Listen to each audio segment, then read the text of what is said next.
Olá, seja bem-vinda, seja bem-vindo. Quinta-feira, 10 de outubro de 2024. Começa agora o Jornal Câmara Notícia, ao vivo, meio-dia mais 3 minutos. Muito obrigado pela sua companhia, pela sua audiência e participe. Mande a sua mensagem para o número do nosso WhatsApp. 19 é o nosso DDD. Para você que é de Campinas e região, já sabe, né? Pode ir direto no 978293776. Ou você tem a opção de enviar esta mensagem pelo nosso QR Code. Olha só, estou apontando aqui para ele. Com a câmera do seu celular apontada para o QR Code, já aparece uma mensagem na sua tela. O WhatsApp da TV Câmara Campinas, você aperta e pode enviar o seu elogio, uma crítica construtiva, o que você quer assistir aqui no nosso telejornal, que a gente conversa ao vivo. Confira a partir de agora os destaques de hoje. Na reunião ordinária de número 60, vereadores aprovam em primeira análise projeto de lei do vereador Luiz Cirilo, que obriga hospitais e maternidades a oferecerem curso de socorro a recém-nascidos em casos de engasgamento. Parlamentares também aprovam em primeira análise projeto de lei complementar do vereador Carlinhos Camelô, que pretende distinguir com mais clareza as categorias de comércio em solo público para fins de pagamento. Unicamp inicia a montagem de radar meteorológico para ajudar na detecção de eventos climáticos extremos na região. E no esporte, na Série B, Guarani toma virada no último minuto do Botafogo em Ribeirão Preto e se complica ainda mais na competição.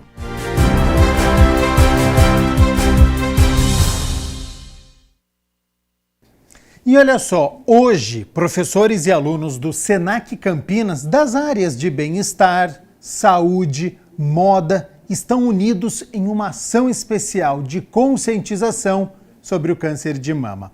Então, sobre como está funcionando esta atividade, se tem um público-alvo, os horários, eu aciono a repórter Carla Mendrô, que tem as informações. Então, Carla, seja bem-vinda e boa tarde.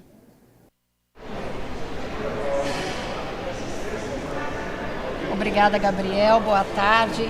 Gabriel, olha só, isso é muito importante, né? Inclusive, nós continuamos no mês Outubro Rosa, né?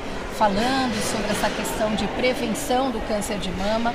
E é isso mesmo que você comentou, né? Essa iniciativa acontece nesta quinta-feira com atividades, diversas atividades gratuitas, voltada para toda a população, pensando, claro, no bem-estar da mulher, mas em especial na prevenção do câncer de mama. E quem vai falar com a gente, explicar melhor sobre essa ação tão importante, tão bonita, é a docente aqui da área de radiologia, Viviane Bernardes. Viviane, muito obrigada por nos receber. Conta pra gente como é que surgiu a ideia de fazer uma ação tão importante aqui no Senac. Olá, boa tarde. A ideia veio, né, das alunas, né, do curso de especialização. Então, as atividades são propostas, as áreas se envolvem também em relação ao cuidado e prevenção do câncer de mama na mulher, né? Então, várias atividades estão sendo feitas com o envolvimento dos nossos alunos para que essa ação seja intensificada. Aqui dessas ações, né, dessas atividades que estão acontecendo aqui, nós temos, por exemplo, aqui no saguão, a parte da enfermagem, né, que vai aferir a pressão, e depois são outras atividades recorrentes, né? Quais são essas atividades, como funcionam? Nós tivemos uma atividade inicial às 9 horas, né, com um bate-papo, com pessoas, né, compartilhando suas histórias pessoais aqui no Senac, e também atividades que envolvem o autocuidado e a prevenção da mulher, né? Além de outras áreas envolvidas também nessa ação, que a podologia, a massoterapia, estética, enfermagem, farmácia, todas as áreas, né, envolvidas na saúde estão envolvidas nessa ação. Um ponto importante dessas atividades que é a parte educativa, explicando para as mulheres como fazer o autoexame, né? Porque muitas ficam em dúvida, então aqui elas podem tirar todas as dúvidas e aprender, né, como fazer corretamente esse autoexame. Importante a gente destacar que assim, o exame de mamografia não será feito aqui, mas deve ser aprendido como fazer o autoexame, isso? Isso. Aqui nós temos o curso de especialização em mamografia, onde os alunos eles aprendem, né, a realizar o método com excelência. Mas nós não aplicamos, como você disse, né, os exames aqui na unidade, e o intuito é disseminar as informações, né, para as pessoas em relação ao autocuidado e em relação ao autoexame. Além do autoexame, é legal a gente ressaltar também, principalmente quando as mulheres são diagnosticadas, elas passam por um período de luto, né? Um período de bastante dificuldade, né? Emocional, inclusive. Então, por isso, ressaltar o bem-estar, né? O cuidado, porque não é um momento em que a mulher tem que se descuidar. Ao contrário, esse autocuidado, né? Pensando na massagem, pensando na podologia, isso também ajuda no tratamento. Com certeza. O autocuidado ele vai além, né? Antes mesmo do diagnóstico, né? Então, as ações elas são promovidas justamente para gerar esse autocuidado, em trazer ações que tragam esse bem-estar, para que elas entendam, né, que depende delas, né, e é isso. É importante a gente falar também que a amamentação, ela é um fator protetor, né? Isso é muito importante também. Nós temos um papai nos ouvindo, recém-chegado aí nesse setor de pai. Então é importante, né, a mulher saber, porque às vezes fica em dúvida, né? Fala, ai, poxa, eu estou amamentando, mas é até um fator de proteção. Isso mesmo, é um fator importante, né, a amamentação, e é um fator que acaba, né, diminuindo riscos, né, em desenvolver o câncer. E quais são os cuidados, né, os riscos que o câncer de mama tem, assim, que a gente precisa estar em atenção para poder evitar? Em relação ao autoexame, né, eu acho que o autoexame ele é já um fator predominante, porque a mulher, ela conhecendo a anatomia da mama, ela consegue, com a frequência do autoexame, já identificar pequenas alterações para procurar ajuda médica, né, e aprofundar, assim, o seu diagnóstico ou não, né. Importante a gente ressaltar que, assim, os médicos citam muito isso, né? Ainda que seja diagnosticado, quanto antes esse diagnóstico for feito, o tratamento começa antes e o sucesso vem antes também, não é isso? Isso. Então, em Outubro Rosa, né, ele intensifica as propostas das instituições justamente para gerar o rastreamento, né, e o quanto antes diagnosticar, através dos exames médicos, clínicos, o diagnóstico de câncer, né? Quanto antes, é melhor.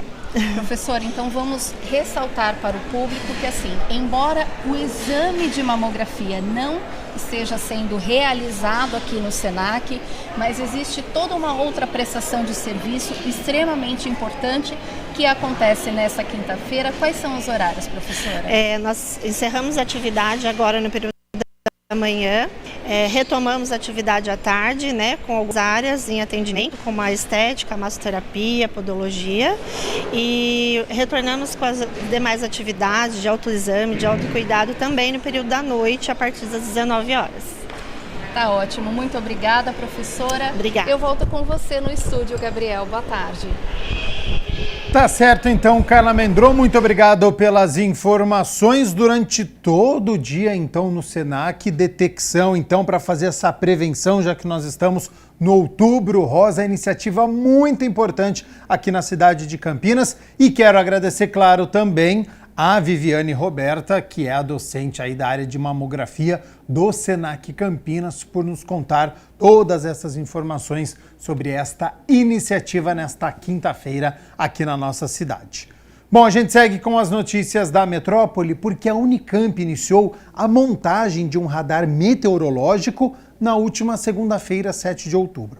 O equipamento integra o Centro Regional de Meteorologia da RMC e vai ser utilizado para ajudar na detecção de eventos climáticos extremos aqui na região. A ideia é gerar alertas em tempo integral para os órgãos públicos e também para a população. A expectativa é que o aparelho comece a operar em caráter experimental no mês de dezembro deste ano.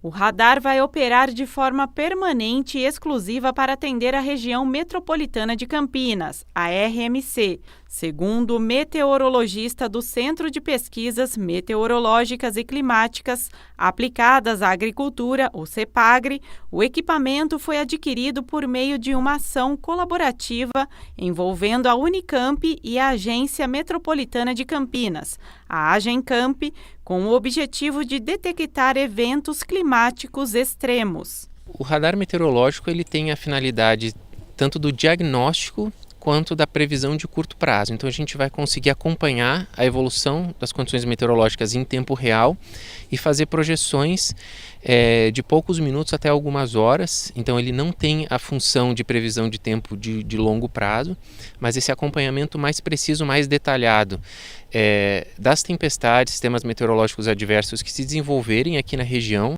O radar é uma antena de 3,5 toneladas e que está em processo de instalação em uma torre de 10 metros de altura aqui em uma área do CEPAGRE. O aparelho funciona como uma antena parabólica, fazendo varreduras horizontais a 360 graus, em diferentes elevações, num raio que pode chegar até 100 quilômetros.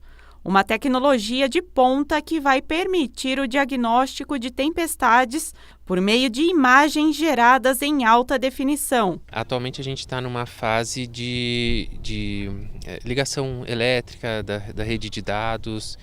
Posteriormente vão ser feitos ajustes de configuração, na etapa inicial de quando ele for ligado.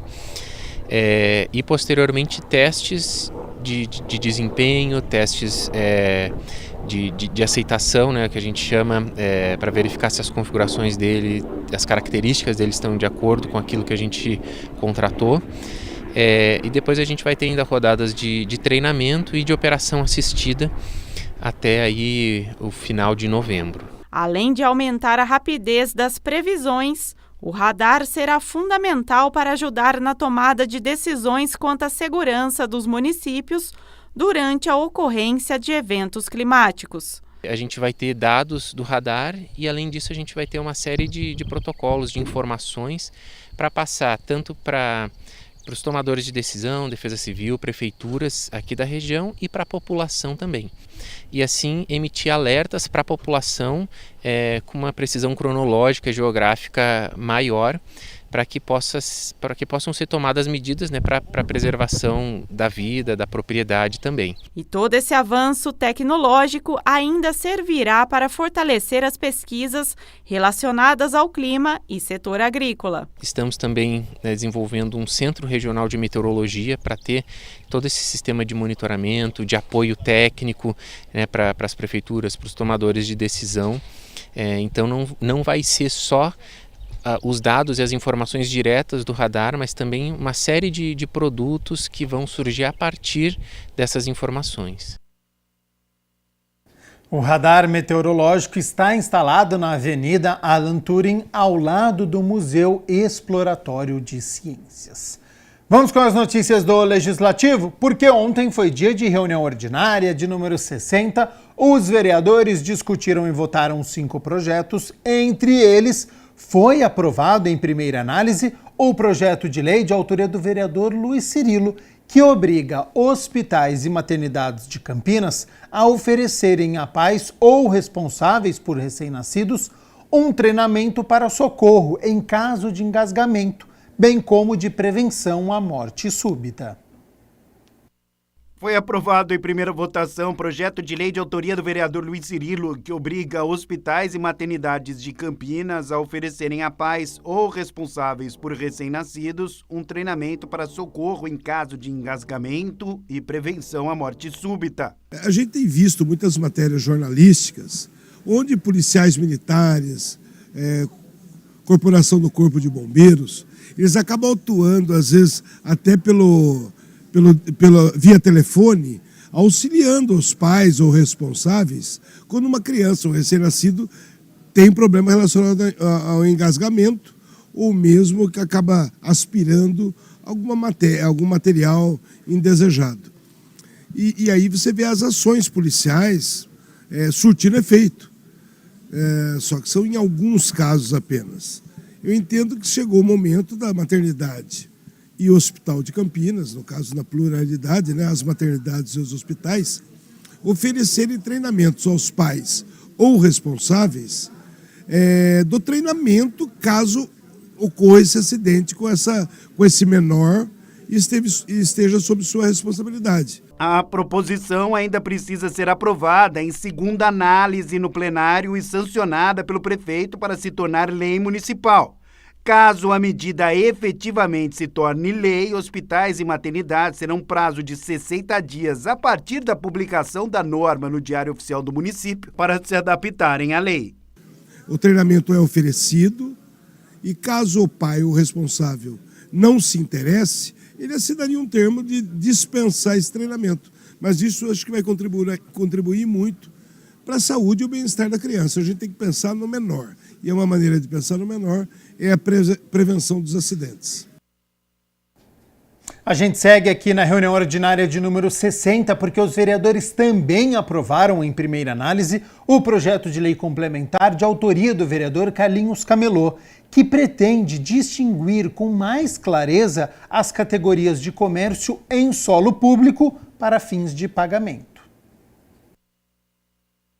O projeto de lei complementar número 65 de 2023, de autoria do vereador Carlinhos Camelot, acrescenta os parágrafos 3 e 4 ao artigo 9º da Lei número 5.173, de 4 de dezembro de 1981, que dispõe sobre o exercício do comércio em instalações removíveis. A proposta tem como objetivo distinguir com mais clareza as categorias de comércio em solo público para fins de pagamento. Essa lei é bem antiga, nós estamos querendo aqui adequar essa lei. Hoje nós falamos aqui que existem bancas e quiosques na cidade de Campinas. E eu não sei qual o critério que são usados para banca e quiosque. Tem pessoas que falam, é banca de jornal, era banca. Mas hoje nós temos várias bancas na cidade. E hoje a CETEC ela considerou essas bancas como quiosque, que acaba mudando um pouco o valor desses permissionários. Então nós estamos querendo configurar que seja todas as bancas, quiosques, seja esses dentro do Bosque, dentro do Taquaral, esses sim são quiosques. De acordo com o projeto, a categoria bancas, em geral, é composta por aqueles bens erguidos por meios próprios. Já de quiosques, trata-se da utilização de solo e bem público, exceto os existentes na base da Guarda Municipal. Por isso, o vereador defende na proposta que não se mostra razoável e proporcional não ter diferenciação na cobrança de preço entre as categorias. Antigamente, todas as barracas ali eram bancas. E agora teve um critério que quando muda de mercadoria acaba virando um quiosque. Eu não sei porque a CETEC está usando esse critério para aumentar o preço público desse espaço. Por isso que nós queremos colocar uma lei que seja banca para todos, onde todos ali não sejam prejudicados por isso. É uma questão de justiça para todos os permissionários. Lembrando que você pode assistir na íntegra todas as discussões e votações da reunião ordinária de número 60 no youtube.com/TV Câmara Campinas. E olha só, o programa Câmara Educa, uma ação educativa da Casa Legislativa conduzida pela Coordenadoria de Relações Públicas Cerimonial com o apoio da Escola do Legislativo Elecamp. Tem como principal objetivo aproximar a Casa Legislativa da população. E nesta semana, alunos do Colégio Inovar conheceram aqui a Câmara Municipal. 60 estudantes do Colégio Inovar realizaram uma visita técnica na Câmara Municipal de Campinas. Divididos em duas turmas, uma com crianças do 2º ao 4º ano, com idades entre 7 a 10 anos, e a segunda turma com alunos na faixa etária de 11 a 14 anos do 5º ao 9º ano. As atividades fazem parte do Câmara Educa. O Câmara Educa é um programa de caráter educativo que busca aproximar a Câmara Municipal de Campinas da sociedade civil. O programa é conduzido pela Coordenadoria de Relações Públicas e Cerimonial, com o apoio da Elecamp, a Escola do Legislativo de Campinas. A Câmara Educa tem o objetivo de trazer conhecimento do Poder Legislativo Municipal para as escolas, desde a educação infantil até Fundamental 2, ensino médio e universitários. Então as pessoas vêm até aqui, agendam essa visita e aqui conhecem um pouquinho como que funciona o legislativo, o que faz um vereador eleitoral, que é fundamental o conhecimento do funcionamento da política no município. Então aqui a gente fala um pouquinho dessa divisão de poderes, a diferença de atuação do prefeito, do vereador, e eles têm a oportunidade de conhecer a Casa Legislativa. Os estudantes mais velhos puderam assistir vídeos explicativos e institucionais sobre o Legislativo Campineiro e tirar dúvidas sobre assuntos da Câmara. Já os pequenos ouviram uma contação de história para entender melhor sobre a Casa Legislativa. Mandou confeccionar trajes belíssimos e fazer uma carruagem dourada, na qual ele saía para passear, mas só para se exibir.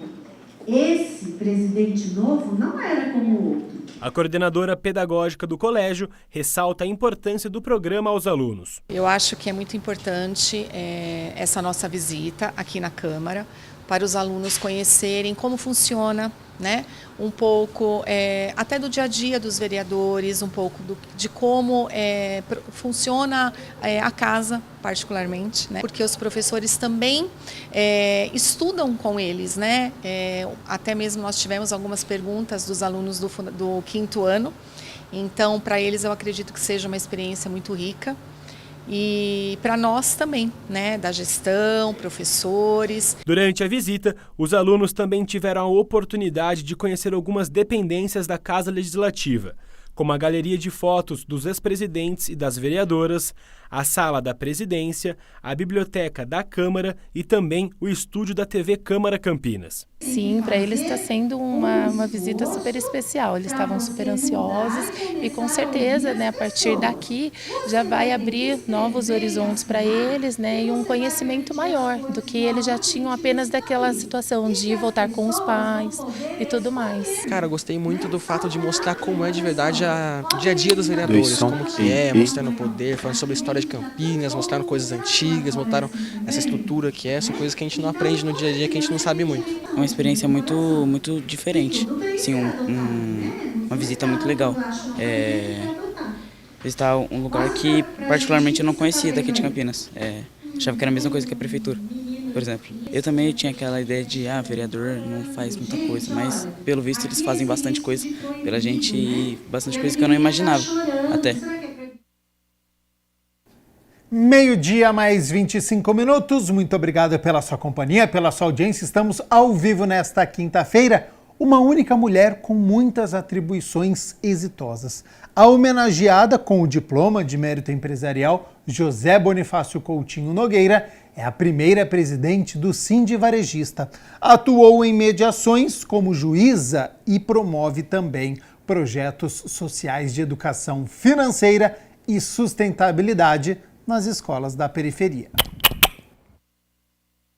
A 99ª reunião solene de 2024 homenageou a presidente do Sindi Varejista de Campinas e das 13 cidades da região, a estatística e empresária Sanay Muriama Saito, com o diploma de mérito empresarial José Bonifácio Coutinho Nogueira, que também foi um empresário de grande expressão na cidade. Sinto-me honrada não apenas pelo reconhecimento, mas também por representar todos os empresários que, dia após dia, se dedicam incansavelmente ao comércio, deixando suas famílias em casa para garantir que nossos clientes, que são nossos verdadeiros chefes, sejam sempre bem atendidos.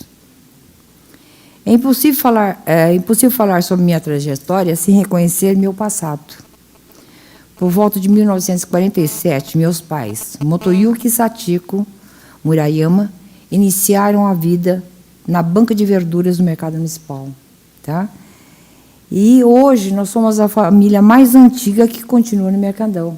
A homenageada é, além da expressão do comércio, uma testemunha da história da cidade. Na virada da curva do Mercadão em Barreto Leme, tinha a Casa das Primas, né?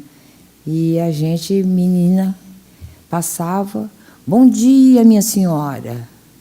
Então era um respeito muito grande. Da mãe, aprendeu a arte da venda, mas também a ponderação. Formação em estatística pela Unicamp. E o meu grande aprendizado foi como juíza classista.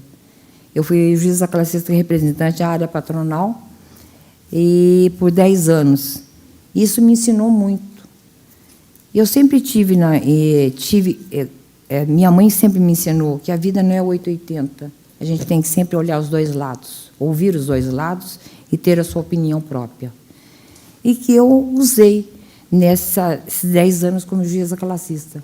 A homenageada, através do sindicato, participa de projetos sociais junto às escolas. Esse aprendizado eles levaram para casa, para ensinar aquele pai empresário a fazer a conta certa. Que a venda não é só lucro. A venda tem despesas, tem que ter um dinheiro extra para comprar nova mercadoria e tem que ter o potinho da dor de barriga. Então, isso a gente levou para as escolas, foi muito bom. Naquela época estava começando essa fala da sustentabilidade. O secretário de Finanças de Campinas reconheceu a importância da homenagem. Ela é uma pessoa que luta em prol de Campinas, não luta só em prol dos varejistas, mas luta em prol de ter uma visão muito maior da sociedade, está junto sempre com as outras entidades, com os outros sindicatos, as outras entidades patronais, trabalhando em prol do desenvolvimento de Campinas. Acho que Campinas e a Prefeitura, Sanay, tem muito que agradecer a você, ao seu trabalho e o seu esforço e desempenho em prol da cidade de Campinas. Muito obrigado e parabéns para você.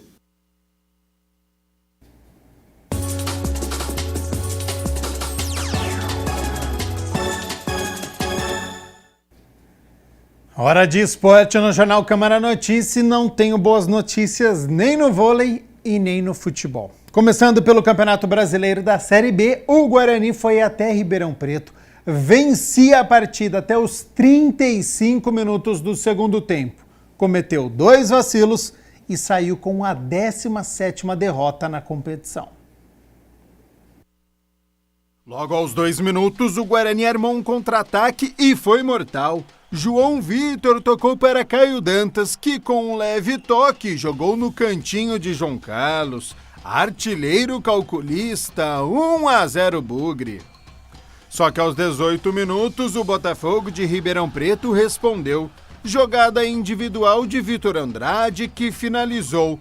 Pegorari espalmou e Alexandro só teve o trabalho de colocar para o fundo das redes. Tudo igual, 1-1. No fim da primeira etapa, Caio Dantas, de pênalti, colocou de novo o Guarani em vantagem, 2-1.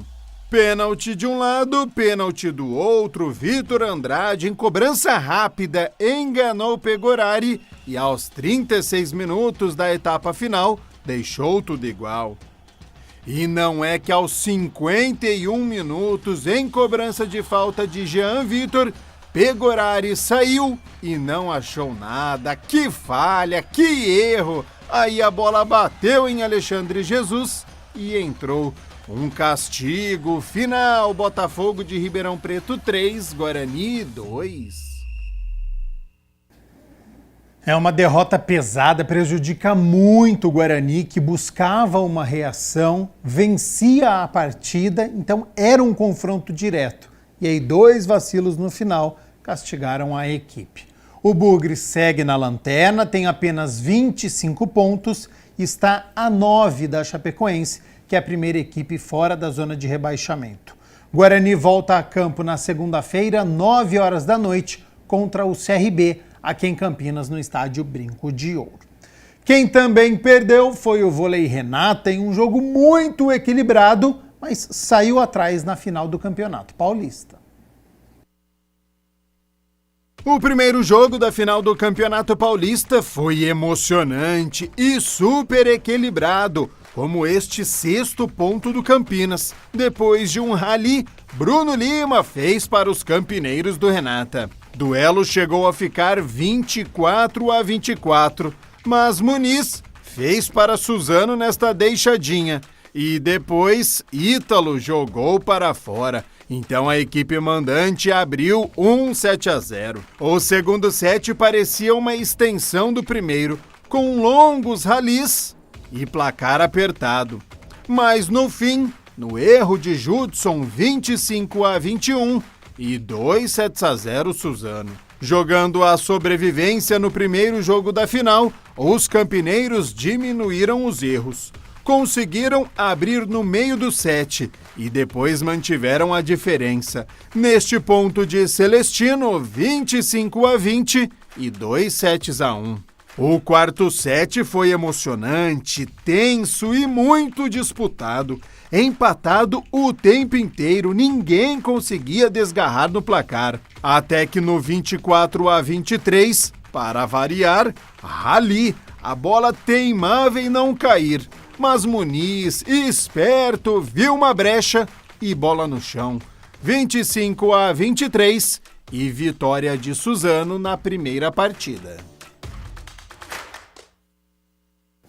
Bom, agora o segundo jogo acontece aqui em Campinas, no ginásio do Taquaral, às 6 horas da tarde. É jogo único. Se o Suzano vencer, ele conquista o título estadual. Se os campineiros do Renata vencerem por qualquer placar, 3-0, 3-1, 3-2, forçam mais um set. E aí sim, quem vencer este set adicional conquista o campeonato. Boa sorte desde já aos comandados do técnico Horácio de Léo. 12:00 mais 35 minutos. Você sabia que aqui em Campinas existe o Museu de Diversidade Biológica, que abriga um acervo com cerca de 1 milhão de espécimes animais e mais de 200 mil exemplares de plantas, que são utilizados para diferentes tipos de pesquisas e estudos por alunos e pesquisadores da própria Unicamp e de outras instituições? A nossa equipe esteve por lá e vai mostrar para vocês a riqueza deste tesouro. A partir de agora é o nosso quadro Ué, o Bicho.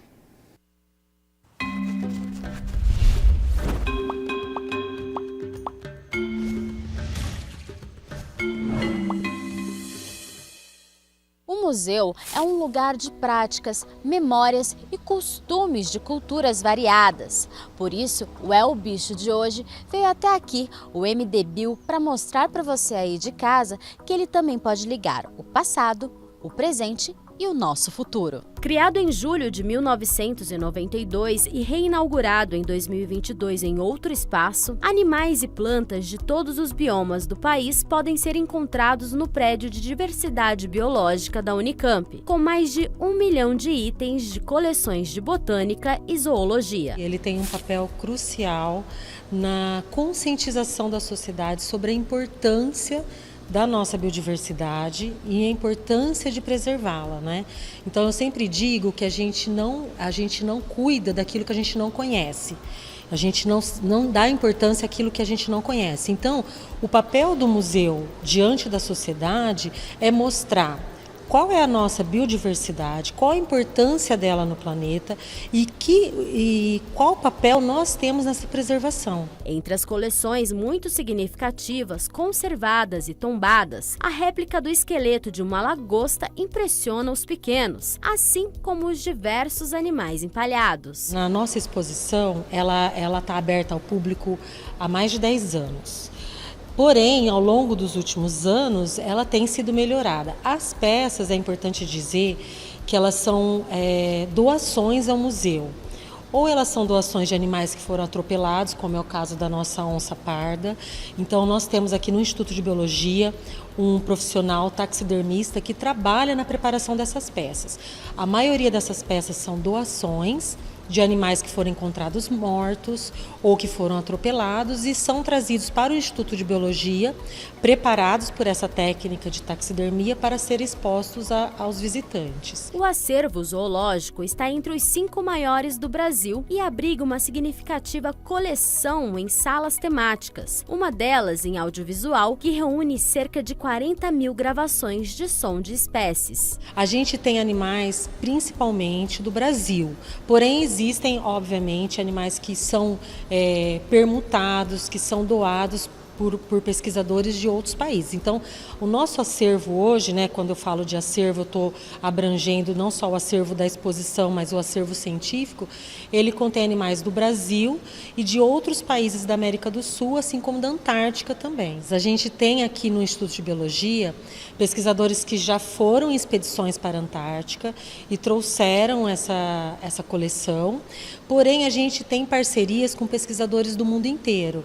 Então, quando eles estão nessas pesquisas, a tendência é que eles mandem algumas réplicas dos animais que eles estão estudando para depositar aqui no nosso museu.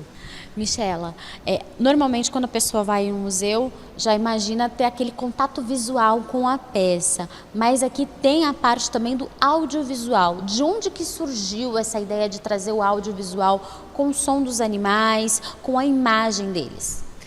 Nós temos, faz parte do acervo do museu, a coleção audiovisual. Essa coleção, ela é a segunda maior coleção da América Latina, que ela contém principalmente sons de aves e anfíbios. Porém, tem sons de mamíferos, sons de pequenos insetos.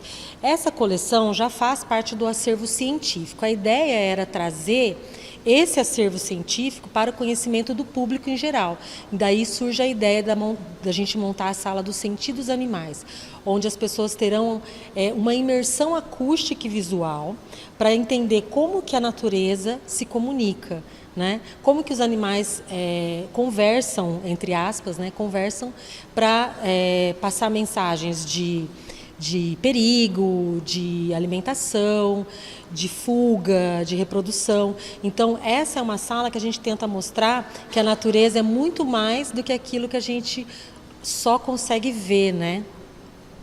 Qual é o som mais raro que vocês têm nessa sala de audiovisual? O som e a imagem? Bom, eu não sei se é o mais raro, mas é o mais bonito que, na minha opinião, nós temos o som de uma baleia jubarte.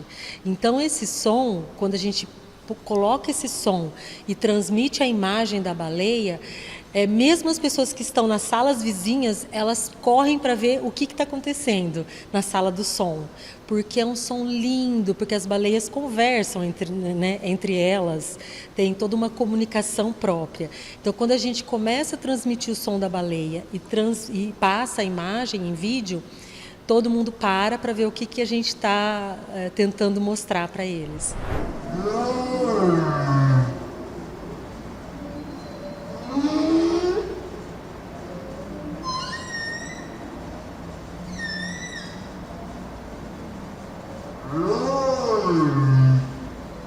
Cecília Amaral é coordenadora da área de zoologia do museu e aproveitou seu dia de folga para mergulhar na diversidade de histórias ao lado do seu neto Caetano e conta que não existe idade para despertar a curiosidade de uma criança. Ele está encantado e faz tempo que eu estou prometendo e não trago, e ele hoje eu marquei e ele já acordou desde cedo. Hoje nós vamos no museu e aqui nós estamos e ele não cansa de perguntar e quer saber tudo, como chama, para que serve, e realmente eu estou vendo que é importante trazer mais vezes até, né? Porque numa visita apenas você não consegue resolver todas as perguntas, todos os questionamentos das crianças. Nós recebemos com frequência, na maioria das vezes são crianças maiores, né? E porque ele tem 3 aninhos e meio, mas já ouviu a avó falar muito, né? Eu trabalho na área marinha, mais marinho, então ele tem já em casa uma noção da fauna e tal, então ficou bastante curioso e hoje está assim muito interessado. O desconhecido fundo do mar e sua vida marinha inspiram a imaginação de muitos roteiristas para criarem histórias fantásticas sobre o tema. É importante a gente mostrar para eles que muito do que eles veem na televisão, nos desenhos animados, são animais que realmente existem. Então, quando a gente pega o Bob Esponja e coloca do lado de uma esponja marinha, muitos ficam encantados, falando, realmente ele existe, mas ele é uma esponja assim, ele não tem olho, né? Porque, na verdade, a esponja é um porífero, é um animal marinho, que não tem tecidos, não tem órgãos, né? Então, a gente tenta mostrar de forma lúdica quem é realmente um Bob Esponja, quem é o seu amigo ali, o Patrick, explique, né? Que realmente também não tem olho, né? Então a gente tenta trazer o lúdico para que a criança entenda que aquele animal existe, que ele não é exatamente como ele conhece na televisão, mas que ele tem sua importância na cadeia, no ecossistema onde ele vive. O visitante também encontra uma cidade de formigas cortadeiras e aprende como um formigueiro é organizado, com sua comunidade social e ciclo de vida. Existe uma colônia de formiga saúva, que é uma formiga comum no nosso ambiente, no nosso país. Essa colônia, ela tem mais de 10 anos aqui com a gente e ela tem sobrevivido, a gente tem conseguido manter ela, apesar de um ambiente não natural, né? Mas ela é importante para mostrar para as crianças e adolescentes o funcionamento de uma colônia de insetos sociais, como é o formigueiro, a importância do trabalho em conjunto, porque ali eles formam uma grande equipe, né, para manter a coleção, para manter, a colônia viva, né, todas trabalhando em prol de um único objetivo, que é manter a rainha viva e manter a colônia viva. Quanto tempo tem essa colônia? Olha, conosco ela tem mais de 10 anos, mas ela foi doada por um pesquisador da Unesp de Botucatu, então a gente estima que ela tem pelo menos 12 anos. Ao fundar o novo formigueiro, a rainha leva consigo um pedaço do fungo de seu formigueiro de origem, que é essencial para a sobrevivência e a arquitetura da nova colônia. Quando a rainha morre em uma colônia, que né, um dia isso vai acontecer no nosso salveiro, quando a rainha morre, o salveiro morre. Ele demora alguns poucos meses, porque é a rainha que põe os ovos, né? Então a rainha mantém a colônia viva. Então as operárias, elas nascem, têm um tempo de vida curto e morrem. Então quem faz essa reposição de ovos é a rainha. Quando a rainha morrer, a nossa colônia morre também. Tem uma explicação genética para ter a rainha? Ela nasce de uma operária? Como que é isso? Quando a rainha entra em ambientes naturais, né? Isso não acontece num ambiente controlado como o nosso, mas em ambientes naturais, quando a rainha entra em época reprodutiva, ela coloca ovos diferenciados que vão produzir formigas aladas e fêmeas e machos que sairão para a cópula ou dança nupcial, né? E aí é quando a gente observa aqueles montes de formigas que morrem, aquelas gordinhas que eles chamam de bitus. Então, aquele é o momento de revoada, que é o momento onde a rainha coloca fêmeas e machos que vão procriar e criar novos formigueiros, tá? Num ambiente controlado como o nosso, a rainha não faz isso, mas num ambiente natural, sim. Entre as 5 salas de exposições, a planejada Hóspedes e Penetras é especial para as crianças, onde o lúdico se mistura com o nosso dia a dia. E a gente começa a discutir com eles esse termo de o que é hóspede e o que é penetra, né? Quando a gente pensou nessa sala, a gente pensou em mostrar para eles animais que convivem nos nossos ambientes domésticos. E na cidade também, né? Nas cidades. Por outro lado, mesmo com as ilustrações e desenhos inspirados no mundo dos animais, é através dos noticiários que podemos ver como está a realidade da nossa biodiversidade. O que a gente percebe aqui no museu é que esse papel de mostrar para a criança e para o adolescente o que faz parte do nosso planeta e o porquê de se preservar.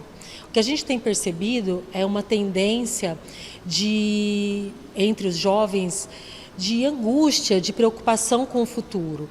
E a gente sempre, nas nossas exposições e monitorias e conversas com eles, a gente mostra que o papel é de todos. O papel de conservação, de preservação é nosso, mas deles também. Então, a gente sempre fala que não se preserva aquilo que não se conhece. Então, o papel do museu é mostrar o que a gente tem, mostrar a importância disso e falar para eles que É papel do governo, sim, mas é papel da sociedade também, cobrar dos governantes que cuide do nosso planeta, porque nós estamos intimamente ligados com a natureza, nós fazemos parte dela. É um erro a gente achar que nós somos a parte da natureza. Nós estamos sendo afetados e seremos afetados cada vez mais com o que está acontecendo com os nossos animais e as nossas florestas. Hoje, o espaço é um dos poucos museus nacionais que se disponibiliza para a consulta remota do seu acervo científico. A nossa coleção ela é muito procurada, ela está disponível para o acesso ao pesquisador via internet, porque tudo que entra no acervo é catalogado e é disponibilizado para consulta online pelo nosso site. E quando o pesquisador necessita olhar presencialmente aquele exemplar, ele entra em contato conosco e são dois caminhos. Ou ele vem até Campinas para pesquisar o seu grupo animal específico em nossos laboratórios, ou também a gente pode enviar o material na forma de empréstimo para a instituição de pesquisa onde aquele pesquisador trabalha. Isso acontece dentro do Brasil e fora. A gente tem parceiros, pesquisadores de diversas regiões do Brasil, do Sul, Sudeste, Norte, Nordeste, e também de fora do Brasil. Então a gente trabalha com pesquisadores dos Estados Unidos, da Europa, da América do Sul. Então, mesmo com todos esses anos, eu não sei se você sabe, qual que é o mais antigo que vocês têm desse 1 milhão de peças? Exatamente o mais antigo eu não vou saber dizer, mas as duas coleções mais antigas daqui do museu são as coleções de borboletas e peixes. Isso porque os dois pesquisadores que primeiro trouxeram o material aqui são pesquisadores, inclusive, que já estão aposentados. Então, o professor Brau, que foi o grande fundador da coleção de Lepidoptera, que é a coleção de borboletas e mariposas, o professor Ivan Sazima e o professor Adão, que foram os fundadores da coleção de peixes, que é a coleção mais antiga, e, em segundo lugar, de vertebrados, a coleção de anfíbios também é bem antiga. Então, as pessoas de casa têm que saber que mesmo depois que esses animais já estão mortos, eles até hoje servem para um bem aqui para a sociedade. Por isso a importância também da preservação. Sim, é importante dizer que a gente não coleta o animal só para matar. O animal faz parte de uma pesquisa, ele fez parte de pesquisa, esse acervo de 1 milhão de exemplares, animais, são animais que já fizeram parte de uma pesquisa. Porém, eles não podem ser descartados. Eles podem voltar a fazer parte de outras pesquisas de levantamento, de biodiversidade, de conservação, de poluição ambiental. Então, o acervo biológico é como se fosse uma biblioteca. Ela está sempre aqui para ser consultada pelos pesquisadores.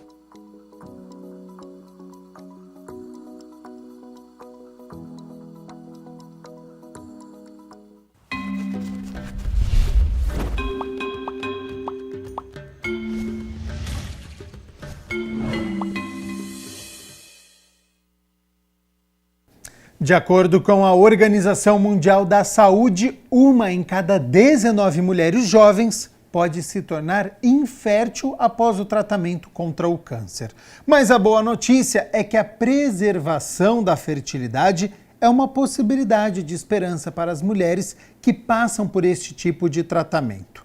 No quadro de hoje você vai saber quais são as alternativas para manter o sonho da maternidade vivo, mesmo após o diagnóstico do câncer. É o Saúde Agora.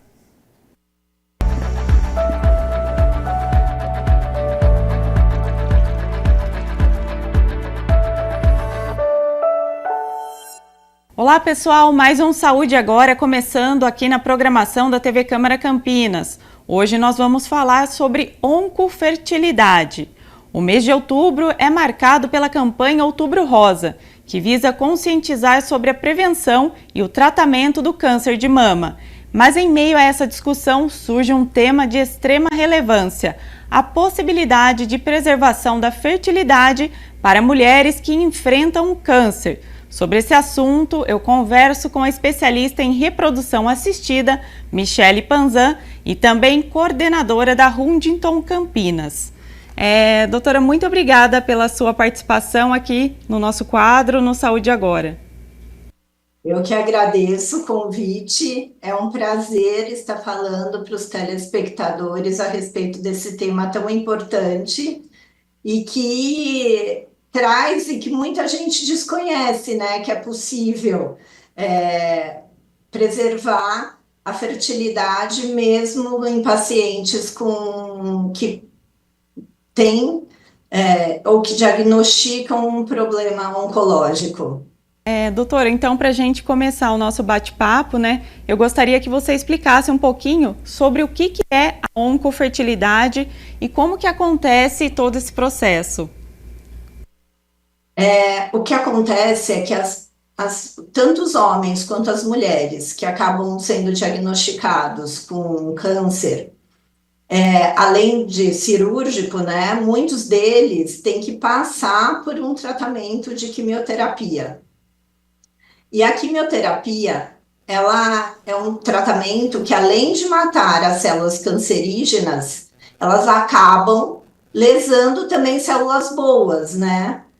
E no caso, para a mulher, acaba matando os óvulos e para os homens, matando as células testiculares e, com isso, levando a uma não produção de espermatozoide, né? Falando mais especificamente do câncer de mama, né, agora por causa do Outubro Rosa, muitas mulheres que são diagnosticadas com câncer de mama, elas acabam às vezes nem tendo que fazer a quimioterapia, mas a maioria tem que tomar uma medicação pós-cirurgia que acaba postergando a maternidade, né? Então elas têm que tomar um antiestrogênico, uma medicação antiestrogênica por mais ou menos 5 anos, né? E com isso, imagina uma mulher de 35 anos que acabou de ser diagnosticada com câncer de mama, passou pela cirurgia e vai ter que, durante 5 anos, tomar essa medicação, né? E durante esses 5 anos ela não vai poder engravidar.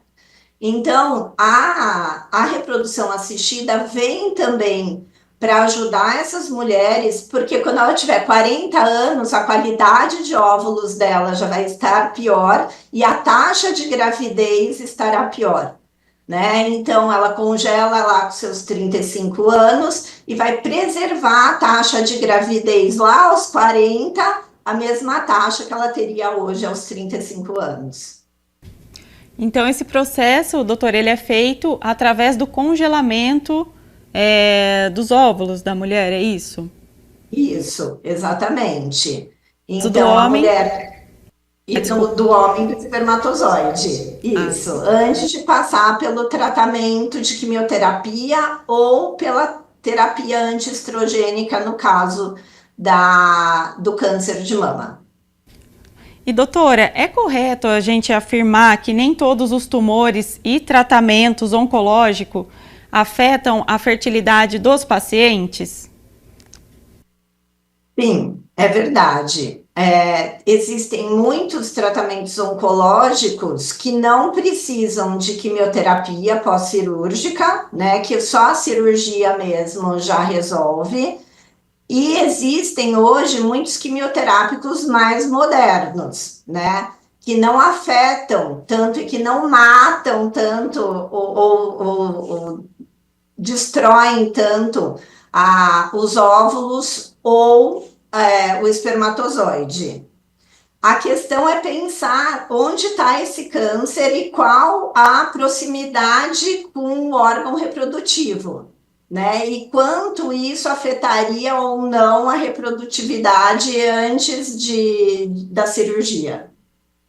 Doutora Michele, quais são os fatores considerados na hora da escolha do tratamento adequado para quem deseja engravidar?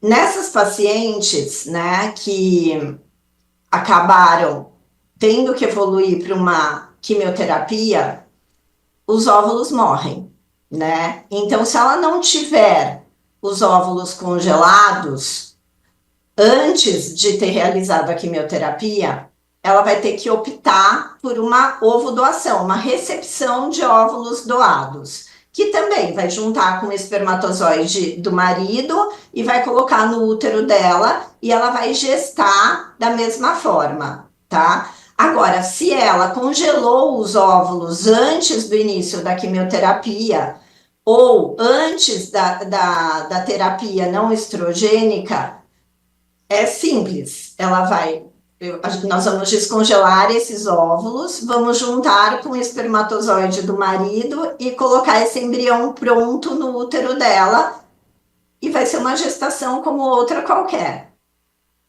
Correto. Doutora, agora existem testes que medem a fertilidade, tanto aí da mulher quanto dos homens, como que isso é medido, né? Eu gostaria que você explicasse um pouquinho sobre isso também.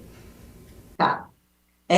Na mulher, a gente tem duas formas de avaliar a reserva ovariana, quanto de óvulos nós temos, né? Então, nós mulheres, nós nascemos com os nossos óvulos e a gente vem perdendo eles ao longo da vida até que chega uma hora que eles acabam, que é quando a gente entra na menopausa, né?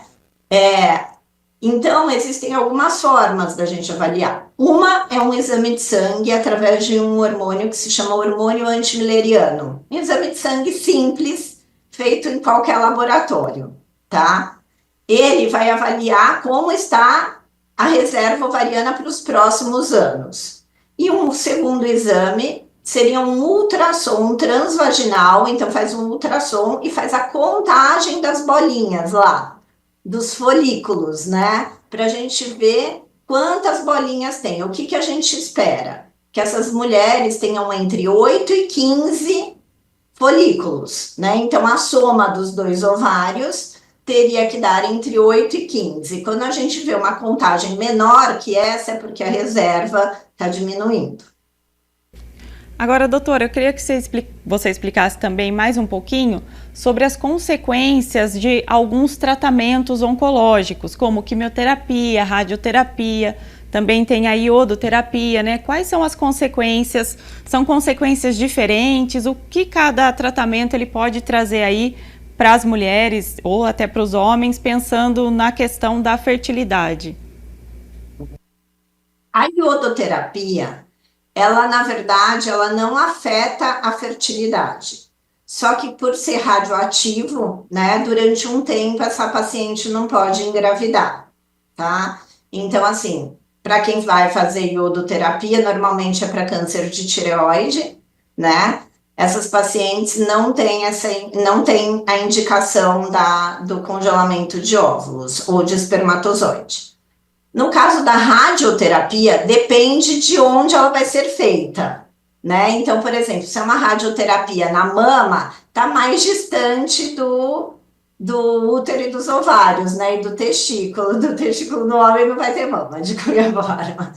Mas se for alguma radioterapia na pelve, né? Essa parte baixa da barriga, né? Aí a proximidade com os ovários e a proximidade com o testículo é maior, né? Então aí a chance de matar os óvulos, no caso da mulher, e de matar a célula testicular, ela acaba aumentando, né?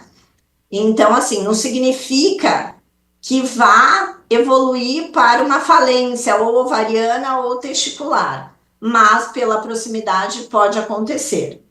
A quimioterapia, ela já é a mais agressiva de todas, né? Como eu disse anteriormente, a quimioterapia, ela anda pelo corpo todo, né? O quimioterápico, ele anda pelo corpo todo. Então, ele vai escolher matar as células cancerígenas, mas ele acaba também matando as células do bem, né? Que, no caso, elas não se reconstituem, né? Então, o óvulo morreu, ele não vai nascer de novo. Então, acabou, não tem como fazer de novo, né? Aí só pegando uma de outra mulher. E no caso, se matar a célula testicular, também, ela não é uma célula que se refaz. Então, o espermatozoide, o testículo deixa de produzir o espermatozoide, que também teria que usar espermatozoide de um banco. Doutora, todo esse processo de oncofertilidade, né, essa reprodução assistida, ela é disponibilizada pelo SUS ou somente convênios particulares? Quem tem acesso a essa possibilidade? Em alguns hospitais do SUS eles fazem, sim, mas são poucos, né? E eles têm uma cota para fazer por mês, então acho que é um pouco mais difícil.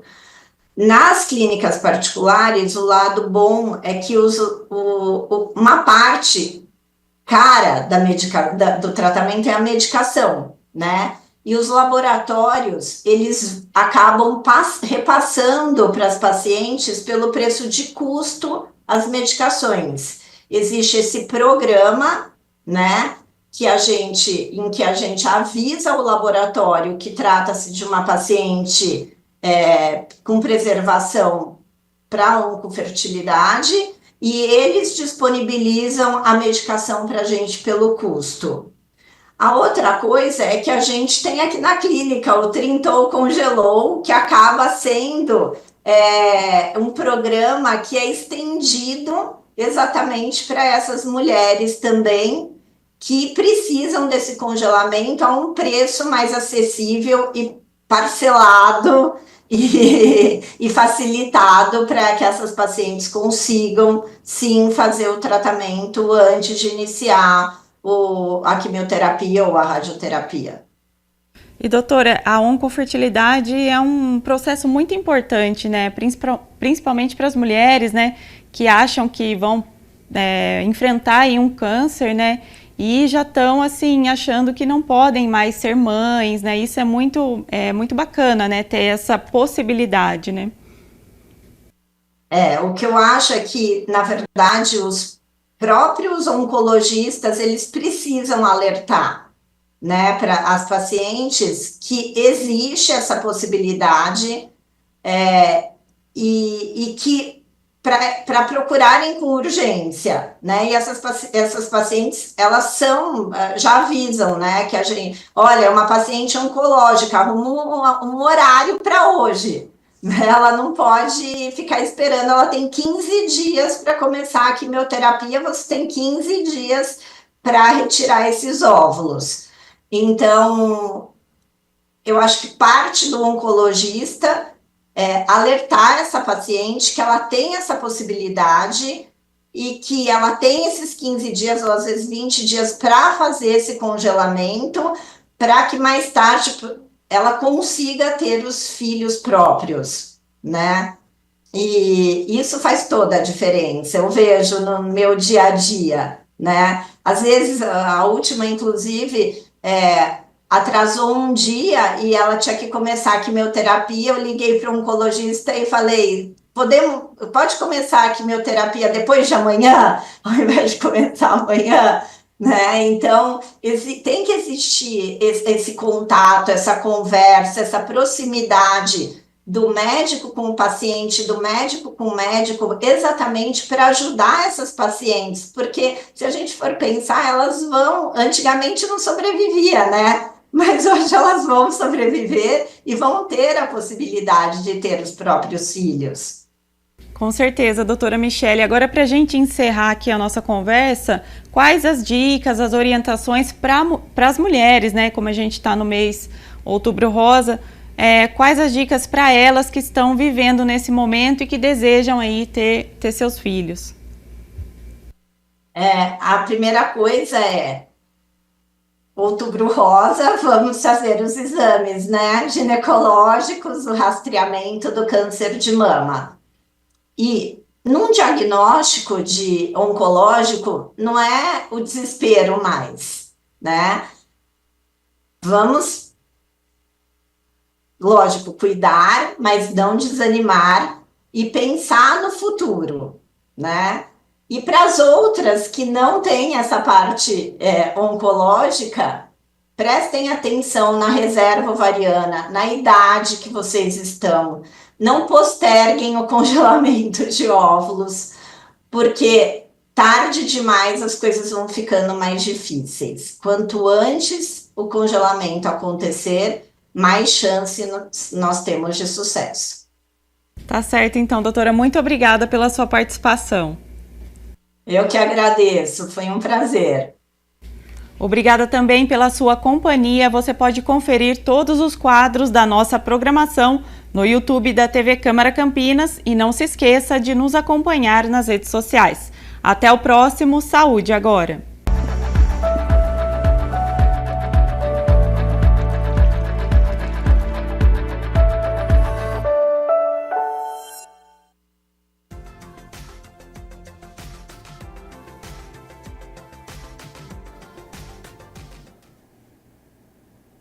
Frente fria passando por Campinas e região. Com isso, nebulosidade tomou conta, tem previsão de chuva para esta tarde e também para amanhã, sexta-feira. Com isso, temperaturas amenas. Vamos lá, elas já estão aqui na minha tela.